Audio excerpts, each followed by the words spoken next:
வணக்கம். இன்றைய தினமும் முக்கியமான சில தரவுகளுடன் உங்களை சந்திக்கின்றேன். தமிழ் தேசிய அரசியலில் அல்லது தமிழ் அரசியலை பொறுத்தவரையிலே பேசு பொருளாக மாறியிருப்பவர் நாடாளுமன்ற உறுப்பினர் ராமநாதன் அர்ச்சுனாவாக இருக்கிறார். அதே நேரத்திலே அவருடைய காணொளிதான் தற்போது வைரலாகி வருவதையும் அவதானிக்க கூடியதாக இருக்கிறது. இன்றைக்கு பல நாடாளுமன்ற உறுப்பினர்கள் தமிழ் மக்கள் சார்பாக இருந்தாலும் மக்களுடைய பிரச்சனைகளை அல்லது தமிழ் மக்களுக்கு ஏற்படுகின்ற அந்த அவலங்களை நாடாளுமன்றத்திலே காரசாரமாகவும் வெளிப்படுத்துபவராகவும் நாடாளுமன்ற உறுப்பினர் அர்ச்சுனா அவர்கள் இருந்து வருகிறார் என்றால் அதனை எவராலும் மறுதளிக்க முடியாது. அதே நேரத்திலே தற்போதைய அனுரகுமார் திசாநாயக்க தலைமையிலான என்பிபி என்று சொல்லப்படுகின்ற தேசிய மக்கள் சக்தி அரசாங்கம் விட்ட தவறுகளை அம்பலப்படுத்தி இருக்கிறார் நாடாளுமன்ற உறுப்பினர் ராமநாதன் அர்ச்சுனா அவர்கள். நீங்கள் ஊழல் செய்ய மாட்டோம் என்று வந்த ஒரு அரசாங்கம். ஆகவே உங்களுடைய எக்ஸ்பெண்டிச்சரை பார்க்கிறேன். டிராவலிங் எக்ஸ்பென்சஸ் சுகாதார அமைச்சினுடையது மொத்தம் 475 மில்லியன் 2025. 2024 405 மில்லியன் தான் செலவழித்திருக்கிறது. 2023 361 மில்லியன் தான் செலவழித்திருக்கிறது. ஆகவே பார்த்தால் 2023-24 விட உங்களுடைய சில டிராவலிங்குரிய எக்ஸ்பென்ஸ் உங்களுடைய சுகாதார அமைச்சில் கூட. ஆனால் சொல்லி சென்ற எங்களுடைய பெண்மணி அவர்கள் வெளியே ஓடி சொல்கிறார். அவர் தான் சொன்னார் நாங்கள் செலவுகளை கட்டுப்படுத்தி இருக்கிறோம் என்று மன்னித்து விடுகிறேன். இந்த இடத்திலே பார்க்க வேண்டிய விடயம் என்னவென்றால், நாடாளுமன்ற உறுப்பினர் ராமநாதன் அர்ச்சுனா அவர்களுடைய ஒவ்வொரு கேள்விகளும் இறிகணைகளாக இருந்ததை எல்லோருமே அவதானிக்க கூடியதாக அல்லது கேட்கக்கூடியதாக இருக்கிறது. அடுத்ததாக பார்ப்போம். நீங்கள் இன்னொரு சொல்லியிருக்க டிஃபென்ஸை விட, அதாவது பாதுகாப்பை விட சுகாதாரத்தை நாங்கள் அதிகமாக செலவழித்திருக்கிறோம் என்று நீங்கள் சொல்லியிருக்கிறீர்கள், ஏற்றுக்கொள்கிறேன். உங்களோட ரீகரண்ட் எக்ஸ்பெண்டிச்சர் டிஃபென்ஸில் 382 பில்லியன், கேபிட்டல் 60 பில்லியன், மொத்தமாக 442 பில்லியன். ஆனால் 2024 ஆண்டு ரணில் அந்த ஆண்டை வச்சிருக்க 430 பில்லியன். ஆனால் நீங்கள் 442. 2023 அதே ரணில் வச்சிருக்க 382. ஆகவே நீங்கள் 442. ஆகவே உங்களுடைய பாதுகாப்புக்குரிய செலவினம் ஹெல்த்தை விட கூட என்பதை நான் உங்களுக்கு சொல்லிக் கொள்றேன். அந்த இடத்திலே அவர் எழுப்பி இருக்கின்ற முக்கியமான கேள்வி என்னவென்றால், பாதுகாப்பு அமைச்சுக்கு 442 பில்லியன் ரூபாவை இந்த அரசாங்கம் ஒதுக்க வேண்டியதன் தேவை என்ன என்கின்ற வினாவை அந்த இடத்திலே தொடுத்திருக்கிறார். அது எப்படி இருக்கும் என்று பார்த்தா 2023 சுகாதாரத்துறைக்கு ரணில் பிரதி கொடுத்தது 343 மில்லியன். அவர் அதை 2024 ஆண்டு 25 வீதத்தால் கூட்டி சுகாதாரத்துறை கொடுத்திருக்கிறார். ஆனால் 2024 இருந்ததை விட நீங்கள் 9 வீதம் தான் கூட்டியிருக்கிறீர்கள். நான் ஒன்றும் ரணில் துணிபாடு இல்லை, அவர் ஒரு நெறி, அதை நான் சொல்லுகிறேன். ஆனால் அரசாங்கத்தை அந்த அரசாங்கத்தை வீழ்த்தி வந்த இந்த அரசாங்கம் ஒரு நாளுமே மக்களுக்கு நல்லது செய்யவில்லை என்பதை சொல்லுகிறேன். இது நிச்சயமாக பார்க்கப்பட வேண்டிய விடயம், அந்த இடத்திலே பேசப்பட வேண்டிய விடயமாக இருக்கிறது. ஏன்னு சொல்லி சொன்னால், பாதுகாப்புக்கு அல்லது இந்த பாதுகாப்பு அமைச்சுக்கு அந்த அளவான நிதி தற்போது ஒதுக்க வேண்டிய அவசியம் கிடையாது. ஏனென்று சொல்லி சொன்னால், இந்த நாட்டிலே யுத்தம் கிடையாது, பயங்கரவாத அமைப்பு என்று இவர்கள் காலகாலமாக சொல்லி வந்த ஒரு இனத்துக்காக போராடி வந்த விடுதலை புலிகள் அமைப்பை அவர்கள் பயங்கரவாத அமைப்பு என்று சொன்னார்கள். ஆனால் தற்போது யுத்தம் நடக்கிறதா என்கின்ற கேள்வியும் எழுந்திருக்கிறது. அதே நேரத்திலே சிலர் இன்னும் ஒரு கேள்வியை தொடுக்கலாம்.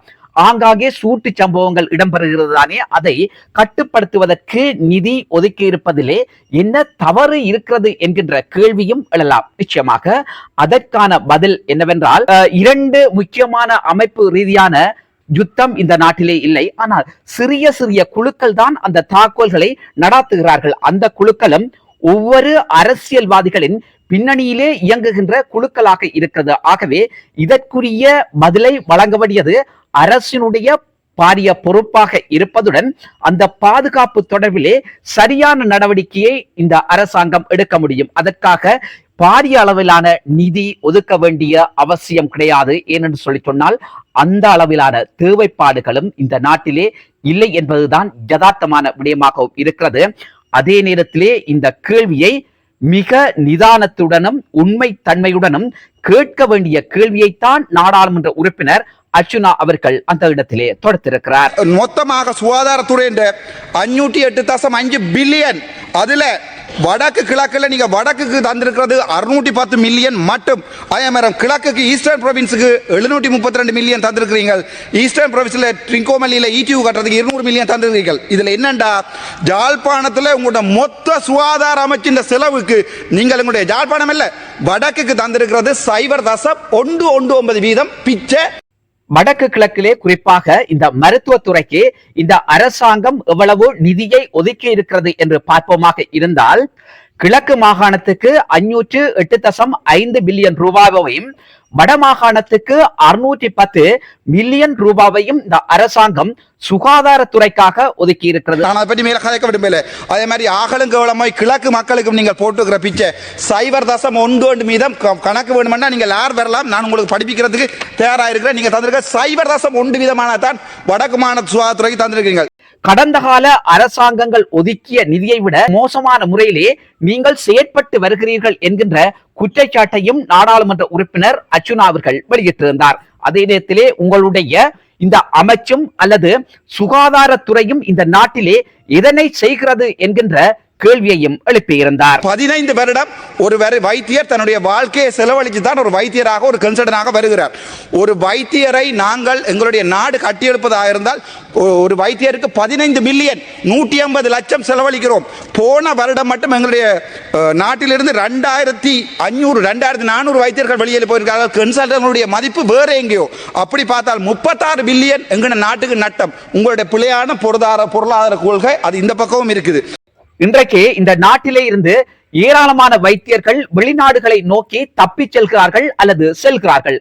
அதற்கான காரணம் என்னன்னு சொல்லி சொன்னால் இந்த நாட்டிலே இருக்கின்ற வங்குரோத்து நிலையும் ஒரு முக்கியமான காரணமாக இருக்கிறது. அதே நேரத்திலே இந்த வைத்தியத்துறைக்கும் வைத்தியர்களுக்கும் ஒதுக்கப்படுகின்ற நிதி போதாது என்கின்ற கருத்தை நாடாளுமன்ற உறுப்பினர்கள் நாடாளுமன்றத்திலே முன்வைத்திருந்தார். நிச்சயமாக இந்த வைத்தியத்துறை என்பது உயிர் காக்கின்ற ஒரு மகத்தான பணியாக இருக்கிறது. அந்த பணிக்குரிய அல்லது அந்த துறைக்குரிய அதிகளவான நிதிதான் தற்போது ஒதுக்க வேண்டியது இந்த அரசாங்கத்தினுடைய தலையாய கடமையாக இருக்கிறது. இருந்த போதிலும் கடந்த காலங்களிலே பலரை இந்த அரசாங்கம் குற்றம் சுமத்தி இருந்தது, பலர் மீது பழியை சுமத்தி இருந்தது.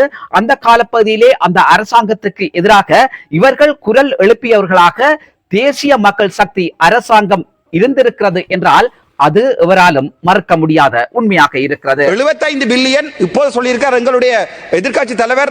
இந்த வருடத்திலே 5000 வைத்தியர்கள் போறதுக்கு தயாரா இருக்கிறார்கள். அப்படி அதை பார்த்தா மொத்தமாக 75 பில்லியன் நட்டம் இந்த நாட்டுக்கு. உங்களுடைய பிழையான உங்களுடைய சம்பள கொள்கையால 75 பில்லியன் எங்களுடைய நாட்டுக்கு நட்டம். அப்ப நீங்க லெக்சர்ஸை பற்றி யோசிச்சு பாருங்க, ப்ரொஃபசர்ஸை பற்றி யோசிச்சு பாருங்க, மற்ற புத்திஜீவிகளை பற்றி யோசிச்சு பாருங்க. யோசிக்கிற அளவுக்கு உங்களுக்கு மண்டையில் என்று எனக்கு நன்றாகவே தெரியும். சரி, அதை இந்த அரசாங்கம் இன்னும் இந்த மக்களுக்கு அநீதியை இழைக்கிறதா என்கின்ற சந்தேகம் மக்கள் மத்தியிலே எழுந்திருக்கிறது. இந்த நாட்டிலே ஊழலை ஒழிப்போம் என்று சொல்லி ஆட்சி அமைத்திருக்கின்ற இந்த அரசாங்கம் நீங்கள் எப்படியான ஊழலை ஒழித்திருக்கிறீர்கள் என்கின்ற கேள்வி தொடுக்கப்பட்டது. இதிலே பார்க்க வேண்டிய விடயம் என்னவென்று சொல்லி சொன்னால் இந்த அரசாங்கம் இந்த ஆட்சியை பொறுப்பேற்றது தொடக்கம் இன்று வரைக்கும் பல ஊழல்களை நிறுத்தி இருக்கிறது அல்லது அந்த ஊழல்களுக்கு எதிராக நடவடிக்கையை எடுத்து வருகிறது. இருந்த போதிலும் இன்னும் பாரிய அளவிலான ஊழல்கள் இருந்து கொண்டுதான் இருக்கிறது.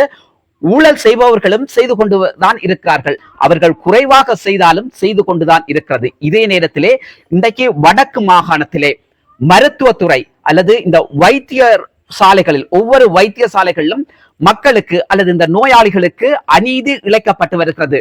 இழைக்கப்பட்ட அநீதிகளுக்கு எதிராக சரியான ஒரு நடவடிக்கையை இந்த அரசாங்கம் ஏன் எடுக்கவில்லை? அப்படி என்றால் இந்த அரசாங்கமும் தொடர்ச்சியாக ஊழலை செய்ய விரும்புகிறதா என்கின்ற வினா நாடாளுமன்ற உறுப்பினர் ராமநாதன் அர்ச்சுனா அவர்களால் தொடுக்கப்பட்டது. வவுனியாவில் ஒரு கொலை சிசு வழக்கு, அந்த வழக்கால தான் நான் ஜெயிலுக்கு போனான். அதை விட சிந்துஜா என்ற அம்மா மன்னார் வைத்தியசாலையில தான் பால் கொடுத்து கொண்டிருக்கல வைத்தியர் பார்க்காதால ப்ளீட் பண்ணி செத்து நிலத்துல விழுந்து செத்தது.